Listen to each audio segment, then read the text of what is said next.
दोस्तों नमस्कार, कैसे हैं आप। मैं डॉक्टर भुवनेश्वर दीक्षित, आप देख रहे हैं लोक दर्शक। मित्रों, लोक दर्शक में आपका स्वागत है। आज का विषय बहुत महत्वपूर्ण है। प्रत्येक कोटेदार को, कार्ड धारकों को और जो विद्यार्थी हैं यूपीएससी वगैरह की कंपटीशन की तैयारी कर रहे हैं, उनके लिए भी ये महत्वपूर्ण हो सकता है। तो ये तो मैं आज नहीं कहूँगा। यदि आपको जानकारी लेनी है, जानकारी रखनी है, तो वो आपको सोचना है कि आपको क्या करना है। लाइक करना है, सब्सक्राइब करना या नहीं करना। मैं जैसा कि कल आपको बताया था, लखनऊ मीटिंग में गया था मैं, राशन विक्रेताओं की। उसमें लोगों ने अपनी अपनी बात रखी, अपना क्षेत्र की समस्याएं रखी। 3 पदाधिकारी ऐसे हुए जिन्होंने 2 समितियों का अपने वक्तव्य में नाम लिया, जिसमें एक वाधवा समिति थी और एक सच्चर समिति। आज हम इसी के बारे में जानेंगे, क्योंकि जो सार्वजनिक रूप से जो भी वहाँ पर मीटिंग में बयान दे रहे थे या वक्तव्य दे रहे थे, वो पूरे उत्तर प्रदेश के कोटेदारों के लिए था। और जो तथ्य वहाँ पर वक्ताओं ने पेश किए, वो इस समिति की जो रिपोर्ट है उससे कतई भी मेल नहीं खाते, बिल्कुल अलग है। तो कल वो हमने सोचा कि भाई क्यों ना हम वाधवा समिति और सच्चर समिति के बारे में ही खंगालें इसे। हमने नेट से उसे डाउनलोड किया। हालांकि वाधवा समिति को हमने पहले भी पढ़ा, 2010 में जब इसकी सिफारिश लागू की गई थी। हिंदी में मैंने अनुवाद कराया, किंतु एक कोर्ट केस में जो दुकानों का केस था, एक डिवाइडेशन का, कि बड़ी दुकानें छोटी कर दी जाए, तो उसमें हमने अपनी दलील ये दी थी कि कोटेदारों को बहुत कम पैसा मिलता है, उसमें गुजारा नहीं होता है। तो इसलिए जस्टिस वाधवा समिति की रिपोर्ट को लागू की जाए। हमने अपने आंकड़े दिए थे कि इतना खर्चा यहाँ होता है, इतना खर्चा यहाँ होता है, ऐसे खर्चा होता है। तो वकील साहब को हमने दे दिया था, वो वकील साहब के पास है। उसके बाद हम उसको लेकर नहीं आए। किंतु कल परसों जब मीटिंग में बात हो रही थी, तो फिर ये हमारे दिमाग में कीड़ा कुल बुलाया कि क्यों ना वाधवा समिति के पर ही विचार किया जाए, उन्हें बताया जाए कि वाधवा समिति क्या थी। इससे पहले जो आज की सुर्खियां वो आपको बताएं। अयोध्या में पूरी वीडियो वायरल हुई राशन विक्रेता की, जो 40 रुपए ये केवाईसी के ले रहे थे। उसकी वीडियो बनाई गई किसी सोशल मीडिया द्वारा, वो वायरल हुई। सभी ग्रुपों में शायद वो चली, बाहर भी चली। उसका नतीजा ये हुआ कि अयोध्या के जो डीएसओ ब्रजेश मिश्रा हैं, उन्होंने उस दुकान को सस्पेंड कर दिया। काम एक विक्रेता ने किया, हाईलाइट सभी के लिए हो गया। तो यदि एक गलत काम करता है तो बदनामी सभी की होती है। दूसरी कल सुर्खियां पूरी चली, देवरिया में ई पोस्ट मशीन जब विक्रेता राशन कार्ड धारक का अंगूठा लगवा रहा था, हुआ दुकान में मशीन में विस्फोट हो गया। और यह घटना एक देवरिया की नहीं, उत्तर प्रदेश में लगभग 7 मशीनें फट चुकी हैं। इन खराब गुणवत्ता वाली मशीनों के कारण राशन विक्रेताओं के जान माल को खतरा बना हुआ है। इसलिए सभी अपने जिला पूर्ति अधिकारी से, प्रशासन से मिलें और जो आपके पदाधिकारी हैं संगठन के, उन्हें उनका ब्यौरा दिया जाए कि वो कहाँ-कहाँ फोटो सहित उन्होंने मांगा है, जो मैंने ग्रुप में पढ़ा है। और खुद मैंने भी लिखा है कि इसमें हम भी आपकी सहायता करेंगे। हमारे पते पर सहारनपुर में डॉक्टर भुवनेश्वर दीक्षित, प्रेम नगर, दिल्ली रोड, सहारनपुर, जो हमारा पता है आप व्हाट्सएप पर मांग सकते हैं, जो हम डिस्क्रिप्शन में हर वीडियो में डालते हैं। उस पर आप अपना जगह, नाम भेज दें, जिससे कि हम भी अपने स्तर से, अपने चैनल के माध्यम से या अपने एनजीओ के माध्यम से या विश्व मानवाधिकार आयोग, जिसका कि मैं राष्ट्रीय सदस्य हूं, उसके लेटर पैड पर तो किसी न किसी उस पर हम जरूर काम करेंगे और आयोग को, मुख्यमंत्री को, शासन को लिखेंगे और जांच कराएंगे कि ये खराब गुणवत्ता की मशीनें कोटेदारों को क्यों आवंटित की गई है, और इसमें जांच कराएंगे कि इसमें कितनी कमीशन खोरी हुई है। यदि आप ये चाहते हैं तो ये ब्यौरा अपने संगठन के साथ साथ हम तक भी पहुंचाने का प्रयास करें। अपने मूल विषय पर आते हैं। मूल विषय है हमारा सच्चर कमेटी और वाधवा कमेटी, या वाधवा समिति कहना चाहिए या सच्चर समिति कहना चाहिए। एक वक्ता ने वाधवा कमेटी का नाम लिया और दो ने सच्चर कमेटी का नाम लिया। मेरी समझ में ये नहीं आ रहा कि इतने बड़े मंच पर पूरे प्रदेश को संबोधित करने वाले जो भी वक्ता थे, हालांकि वो अच्छे पदाधिकारी होंगे संगठन के, पूरी जानकारी लिए बगैर ऐसा वक्तव्य क्यों देते हैं कि जिससे कि राशन विक्रेताओं में भ्रम की स्थिति पैदा होती है। उन्होंने कहा है कि जस्टिस वाधवा कमेटी ने सिफारिश की कि कोटेदारों को मानदेय मिलना चाहिए, जबकि ये सरासर झूठ है।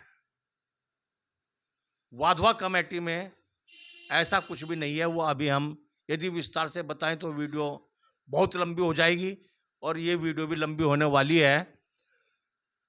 इसमें थोड़ा धैर्य से देखें, इसे अलग से देखें, जानकारी की बात है, जानकारी होनी चाहिए। और दुख जब होता है जब कोई गलत तथ्य पेश करके लोगों को गुमराह करता है। बात वाधवा समिति और सच्चर समिति की आई। आज हम सबसे पहले सच्चर समिति के बारे में संक्षेप में बताते हैं।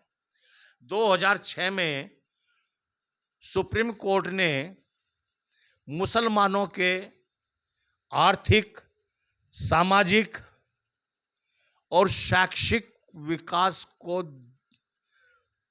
आकलन करने के लिए कि इनका आर्थिक, सामाजिक और शैक्षिक स्तर क्या है, जस्टिस राजेंद्र सिंह सच्चर की अध्यक्षता में एक कमेटी गठित की थी। इसका पीडीएस से, सार्वजनिक वितरण प्रणाली से या लक्षित सार्वजनिक वितरण प्रणाली से या खाद्य विभाग से या कोटेदारों से इस समिति का कोई भी संबंध नहीं है। मैं स्पष्ट कर देना चाह रहा हूं। जो बगैर अधूरे ज्ञान के कहते हैं कि सच्चर समिति ने यह कहा है। सच्चर समिति जो बनी थी वो केवल मुसलमानों के आर्थिक, सामाजिक और शैक्षणिक विकास के लिए बनी थी और उस पर उन्होंने 403 पेज की रिपोर्ट माननीय सुप्रीम कोर्ट न्यायालय में दाखिल की थी। तो इस चीज का ये खंडन कर दिया गया। यदि मैं वक्ता मेरी बात को सुनते, जिन्होंने सच्चर समिति का नाम लिया, तो कोशिश करिए वहां तक पहुंच जाएं। जो आदमी वहां पर मीटिंग में गए थे, जो पदाधिकारी गए थे, कि वे चीज को सुने कि गलत तथ्य कभी भी पेश नहीं करने चाहिए। अब बात आती है हमारी वाधवा समिति की या वाधवा कमेटी की। वाधवा कमेटी क्यों गठित हुई, क्या सिफारिश की, राशन विक्रेताओं को क्या नुकसान हुआ, क्या फायदा हुआ, कार्ड धारकों को क्या नुकसान हुआ, तो ये सभी हम बात करेंगे। इसलिए वीडियो थोड़ा सा लंबी बन सकती है आज की, तो धैर्य से आप इसे देखें। सुप्रीम कोर्ट में एक याचिका पर सुनवाई चल रही थी। उस याचिका का नंबर है WRP सिविल 196 2001 में ये याचिका सुप्रीम कोर्ट में सुनवाई के लिए दाखिल की गई। ये की गई थी, एक मानवाधिकार संगठन है People's Union for Civil Liberties. इस मानवाधिकार संगठन ने जनहित याचिका ये डाली थी कि लोगों को सही गुणवत्ता का सही सामान नहीं मिल रहा है, विभाग में भ्रष्टाचार व्याप्त है और नीचे तक अंतिम छोर के लाभार्थी तक सही मूल्य पर सही मात्रा में पूरा खाद्यान्न प्राप्त नहीं हो रहा है। तो ये मामला था। इसमें सुप्रीम कोर्ट ने जस्टिस DP वाधवा, जो एक रिटायर सुप्रीम कोर्ट के न्यायाधीश थे, उनकी अध्यक्षता में कमेटी गठित की और उन्हें कुछ बिंदु दिए, क्योंकि जब न्यायालय बैठता है तो वो सभी कुछ सोचता है। उन्होंने निर्देश दिए कि 4 बिंदुओं पर जांच की जाए, फोकस 4 बिंदुओं पर किया जाए। वे 4 बिंदु क्या थे? राशन डीलर को नियुक्त करने का तरीका। पूरे देश में राशन डीलर की नियुक्ति कैसे की जाती है। दूसरा फोकस उन्होंने किया कि डीलर को मिलने वाला जो कमीशन है क्या वो पर्याप्त है, आदर्श कमीशन। तीसरा है पहले से स्थापित समितियां कैसे बेहतर कार्य कर सकती हैं। चौथा बिंदु था दुकान पर बेचे जाने वाले खाद्यान्न स्टॉक के आवंटन में पारदर्शिता लाने का क्या तरीका होना चाहिए। शिकायत जो सबसे ज्यादा आ रही थी कि गोदाम से खाद्यान्न चला, रास्ते में उतर रहा है, दुकान तक नहीं पहुंच रहा है, गोदाम से ट्रेलियां भरकर जाती है, अधिकारी बेच रहे हैं, मुख्य गोदाम से खाद्यान्न आ रहा है, ट्रांसपोर्टर बेच रहा है।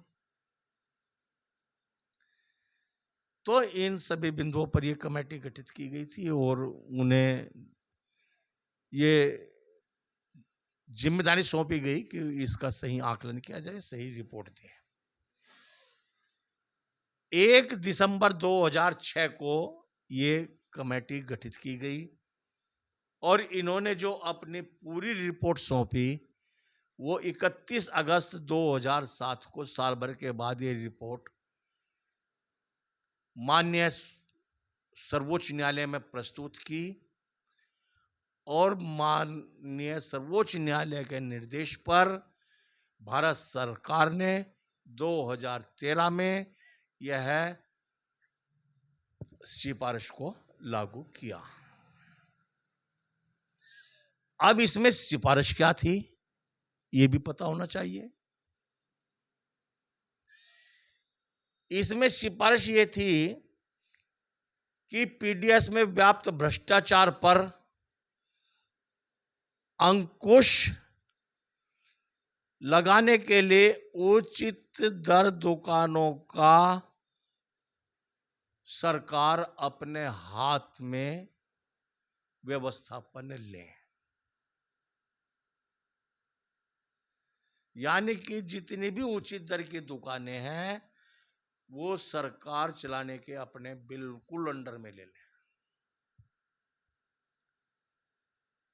दूसरा है कि गरीबी रेखा से ऊपर जीवन यापन करने वाले जितने भी कार्ड धारक हैं, जिन्हें एपीएल राशन कार्ड कहा जाता था, उन्हें सब्सिडी नहीं दी जाए, क्योंकि वो गरीबी रेखा से ऊपर हैं, उनकी सब्सिडी खत्म कर दी जाए। ये जस्टिस वाधवा कमेटी की रिपोर्ट है। दुकान के बारे में उन्होंने बताया कि दुकान के मालिक, उसके बाद ट्रांसपोर्टर,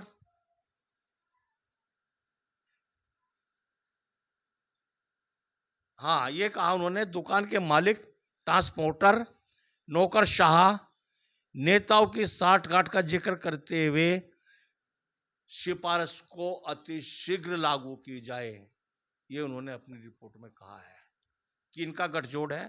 दुकान का मालिक, राशन विक्रेता, ट्रांसपोर्टर, नौकरशाह और नेता, ये सभी इसमें लिप्त हैं भ्रष्टाचार में। उसके बाद उन्होंने कहा है दुकानों पर कालाबाजारी का कारण यह है कि कारण असली लोग लाभ से वंचित हो जाते हैं। जब कालाबाजारी के मामले हाईलाइट हुए और वो माननीय सुप्रीम कोर्ट तक और सामाजिक संगठन कोर्ट में जाते हैं, तो उन्होंने कहा कि कालाबाजारी का कारण असली जो पात्र हैं वहां तक उन्हें लाभ लेने से वो वंचित रह जाते हैं, इसलिए इसका सारा नियंत्रण सरकार अपने हाथ में ले। एक उन्होंने सिफारिश की थी कि नागरिक आपूर्ति निगम का गठन हो। जैसे पहले मेन गोदाम से आता था, मेन गोदाम से दूसरे गोदाम में जाता है, दूसरे गोदाम से फिर वो दुकान तक जाता था, तो बीच के जो रास्ते हैं ये खत्म किए जाएं और इसमें नागरिक आपूर्ति निगम का गठन हो। ये तो मैं कह नहीं सकता कि नागरिक आपूर्ति निगम का गठन हुआ या नहीं हुआ। हालांकि इतना जरूर बताता हूं कि जो आपकी सिंगल डोर स्टेप डिलीवरी है, इसी सिफारिश के तहत है, जिसके बारे में हमने कई बार आपको विस्तार से बता दिया कि सिंगल डोर स्टेप डिलीवरी का, हमारे व्यूअर्स ने भी कल पूछा था कि आप इसके बारे में बताइए, कि ये वाधवा समिति की रिपोर्ट के आधार पर सरकार ने मुख्य गोदाम से राशन की दुकान तक सीधा राशन पहुंचाने का ये निर्णय लिया है और पहुंचा रही है। ये आदेश जारी किया है वाधवा समिति की रिपोर्ट के आधार पर। तो जो आपको खाद्यान्न सिंगल डोर स्टेप डिलीवरी के तहत मिल रहा है, आप ले रहे हैं या ले रहे हैं वो अलग बात है, किंतु सरकार आपके पास पहुंचाने का कार्य कर रही है।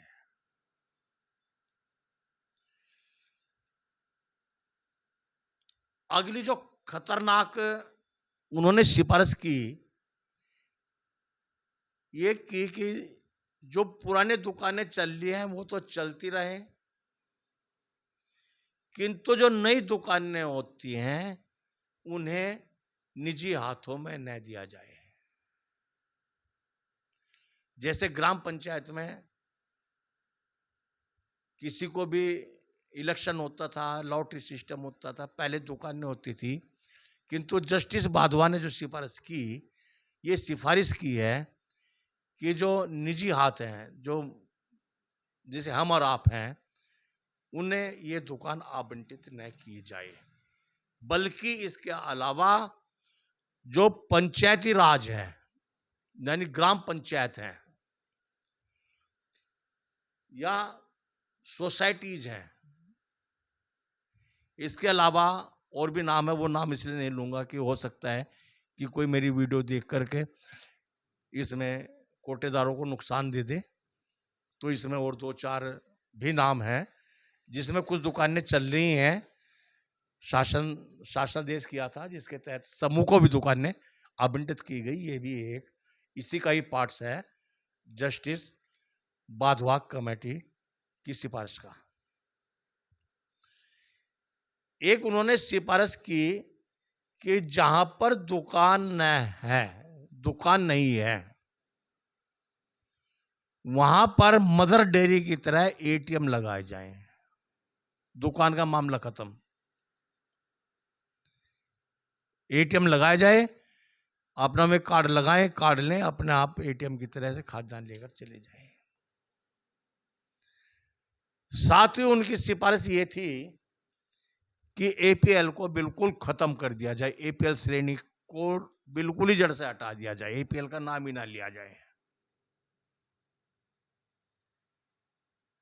इसके बाद आती है जो वो चर्चा हुई थी कि मानदेय दिया जाए दुकानों को। इसमें आपको बता दें कि जब ये समिति बनी थी 2006 में, उसमें समाचार पत्रों में विज्ञापन आया था कि कमेटी का गठन होगा, तो उन्होंने आम जनता से भी सुझाव मांगे थे। आप यकीन करें या ना करें, यकीन करें तो आपको प्रसन्नता होगी, तो उसमें कुछ सुझाव मैंने भी दिए थे, जिसमें जो मुख्य हमारा सुझाव ये था कि राशन विक्रेताओं की जो आमदनी है वो बहुत कम है। 5 रुपए कुछ पैसे कुंतल का आपको कमीशन मिलता था कोटेदारों को, जो पर्याप्त नहीं है, जिसमें ट्रांसपोर्ट है, वो स्टेशनरी है, बिजली का बिल है वगैरह। ये हमने भी दी थी, शायद और ने भी किसी ने दी हो, मैं ये नहीं कहता कि भाई मेरी ही लेटर पर ये कार्रवाई हो, किंतु ये मामला हमने भी लिखा था, और ने भी लिखा होगा, किसी ने भी लिखा होगा, तो इस पे थोड़ा गौर किया उन्होंने। और इसके अलावा मैं आपको बता दूं कि जब ये कमेटी बिहार में, उत्तर प्रदेश में, राजस्थान में राशन की दुकानों पर गई, और राशन की दुकानों पर इन्होंने वितरण व्यवस्था देखी, खाद्यान्न की गुणवत्ता देखी, और एक उन्होंने जांच तो नहीं की, किंतु दोनों पक्ष जाने वास्तविकता क्या है, धरातल की रिपोर्ट उन्होंने ली। तो वहाँ पर उन्होंने पाया कि 5 रुपए बोरा खाली जाता है, और 5 रुपए कुछ पैसे कमीशन है, इसमें स्टेशनरी भी है, बैंक ड्राफ्ट का खर्चा भी है। ये सभी हमने भी लिखा था, और विक्रेताओं ने भी शायद बताया हो। तो उन्होंने ये चीज़ भी अपनी रिपोर्ट में मेंशन की कि दुकान की आय उन्होंने 100 कुंतल खाद्यान्न पर निकाले। उस टाइम एपीएल चल रहा था, जब ये एपीएल चल रहा था, तो जिसमें एपीएल का कमीशन भी था, बीपीएल और अंत्योदय का भी कमीशन था, उससे आय होती थी खाली बोरों से। तो खर्चे उन्होंने अपना एक चार्ट बनाया था कि इतना खाद्यान्न मिलता है, इतना कमीशन मिलता है, इतना खर्चा आता है, इतना बिजली आता है, पूरा चार्ट बना। तो वो चार्ट हमने हाई कोर्ट में भी दाखिल किया था। तो उन्होंने कहा कि बैंक ड्राफ्ट, कमीशन, स्टेशनरी, सहायक का भुगतान यानी उसका वेतन,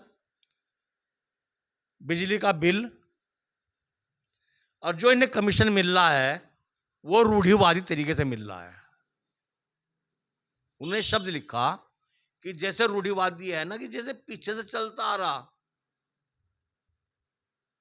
ऐसे ही चलता हुआ आ रहा। इस पर कमीशन पर, उनकी आय पर कोई भी ध्यान नहीं दिया जा रहा है।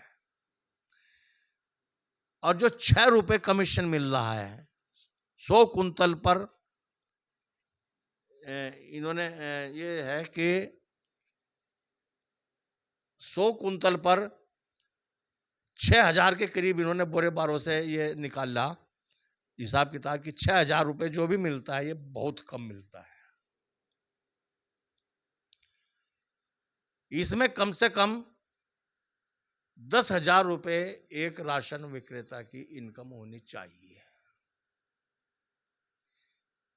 और अपनी रिपोर्ट में उन्होंने ये भी लिखा है कि यदि एपीएल खत्म होता है तो राशन विक्रेताओं को जो गरीबी रेखा से नीचे का खाद्यान्न होगा उस पर 70 रुपए प्रति कुंतल कमीशन की सिफारिश जस्टिस बाधवा ने, डीपी बाधवा ने माननीय सुप्रीम कोर्ट में की थी। इसमें एनजीओ का भी जिक्र किया गया है। कोई एनजीओ होगा, उन्होंने कहा कि कार्ड धारक को कहीं से भी राशन खरीदने की सुविधा हो। इस सिफारिश में ये भी उन्होंने अपना जो रिपोर्ट बनाई और सिफारिश की, तो उसमें ये भी बात इन्होंने सिफारिश में लिखी कि कार्ड धारक कहीं से भी राशन ले सकता है। तो मित्रों, ये जो फिलहाल व्यवस्था चल रही है, जहां तक मेरा अनुमान है, अभी ये भी मैं क्या था कि 2013 में सरकार ने ये सिफारिशें लागू की थी। आपको बता दें कि 2013 में जस्टिस बाधवा कमेटी की जो सिफारिश थी ये लागू की गई, जिसके तहत आपको सिंगल डोर स्टेप डिलीवरी मिल रही है। और एक बात मैं इसमें बताना भूल गया कि उन्होंने कहा कि जो पुराने ठर्रे के बाट माप तोल हैं, वितरण प्रणाली है रूढ़िवादी, इसे समाप्त की जाए और नवीन प्रौद्योगिकी का इस्तेमाल किया जाए। ये आपके सामने है। ई पोस्ट मशीन, कांटा, आपकी तराजू, आधार सीडिंग, आधार फीडिंग, नई प्रौद्योगिकी का जो मामला चल रहा है, ये माननीय सुप्रीम कोर्ट के न्यायालय के आधार पर चल रहा है और ये सिफारिश आज लागू है। सिंगल डोर स्टेप डिलीवरी, नई प्रौद्योगिकी, 70 रुपये आपका कमीशन जो सरकार ने तय किया था। हालांकि 20 रुपये रामविलास पासवान जब खाद्य मंत्री थे उन्होंने बढ़ाए, जो आज आपको 90 रुपये मिल रहा है। और 20 रुपये का जो ढिंढोरा है वो उत्तर प्रदेश सरकार ने और बिहार सरकार ने बड़े बड़े होर्डिंगों में पूरा ढिंढोरा पिट्टा कि 20 रुपये कमीशन बढ़ा दिया गया उत्तर प्रदेश में कोटेदारों का और उनकी जीवन स्तर ऊंचा उठा दिया। तो आपको यदि ये जानकारी अच्छी लगी है तो आप जुड़े रहिए और अपना चैनल को, चलो मैं फिर कहना पड़ रहा है, रिटेटिव बात है कि लाइक करें, सब्सक्राइब करें, शेयर करें। और इतनी गुजारिश जरूर है कि लोगों तक ज़्यादा से ज़्यादा जानकारी हो कि क्या उन्होंने करी थी, नहीं मानदेय की सिफारिश की थी। इतना जरूर मानना था कि जो इन्हें मिल रहा है कोटेदारों को वो बहुत कम मिल रहा है, इसे बढ़ा जाए। और 70 रुपये की उन्होंने सिफारिश की थी, 70 रुपये आपका हुआ था, 20 रुपये सरकार ने बनाए थे। तो ये बाधवा समिति थी जिसे ढोल पीट पीट कर वहाँ लोग बाग मीटिंग में कह रहे हैं, कोई सच्चर कमेटी बता रहा है, कोई बाधवा कमेटी बता रहा है। अधूरे ज्ञान में लोगों को गुमराह करने का प्रयास किया जाता है। भले में कोई भी हो, मुझे इससे कोई मतलब नहीं है, किंतु तथ्य सही सामने आने चाहिए। तो उनकी मानदेय की उस बात का मैं अपने चैनल के माध्यम से खंडन करता हूँ। और यदि किसी को बाधवा समिति की रिपोर्ट देखनी है, अपना नेट पर सर्च करें, इंग्लिश वर्जन है, उसे हिंदी में ट्रांसलेट करा लें, उसे पढ़ें और समझें। और विशेषकर जो छात्र हैं वे बाधवा समिति के बारे में अपना नेट पर सर्च करें और जो मुख्य बिंदु हैं उन्हें देख के।